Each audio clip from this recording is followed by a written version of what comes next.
কেউ কথা রাখেনি। ৩৩ বছর কাটল, কেউ কথা রাখেনি।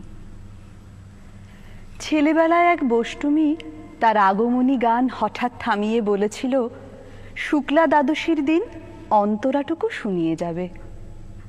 তারপর কত চন্দ্রভূ অমাবস্যা এসে চলে গেল, সেই বষ্টমী আর এলো না। ২৫ বছর প্রতীক্ষায় আছি। মামাবাড়ির মাঝি নাদের আলী বলেছিল, তুমি বড় হও দাদা ঠাকুর, তোমাকে আমি ৩ প্রহরের বিল দেখাতে নিয়ে যাব, যেখানে পদ্মফুলের মাথায় সাপ আর ভ্রমর খেলা করে। নাদের আলী, আমি আর কত বড় হব? আমার মাথা এই ঘরের ছাদ ফুঁড়ে আকাশ স্পর্শ করলে তারপর তুমি আমায় ৩ প্রহরের বিল দেখাবে। একটাও রয়্যালগুলি কিনতে পারিনি কখনো। লাঠি লজেন্স দেখিয়ে দেখিয়ে চুষেছে লস্কর বাড়ির ছেলেরা। ভিখিরির মতো চৌধুরীদের গেটে দাঁড়িয়ে দেখেছি ভিতরে রাস উৎসব।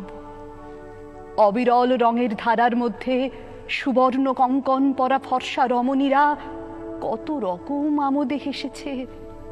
আমার দিকে তারা ফিরেও যায়নি।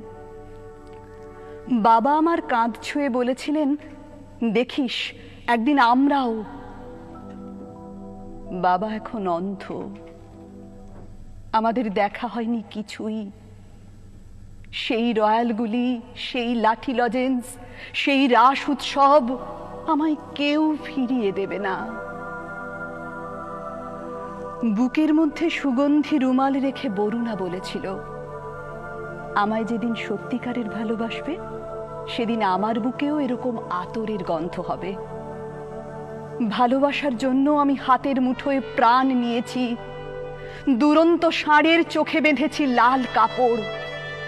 বিশ্ব সংসার তন্ন তন্ন করে খুঁজে এনেছি ১০৮টা নীল পদ্ম। তবু কথা রাখেনি বরুণা। এখন তার বুকে শুধুই মাংসের গন্ধ। এখনো সে যে কোনো নারী। কেউ কথা রাখেনি। ৩৩ বছর কাটল, কেউ কথা রাখে না।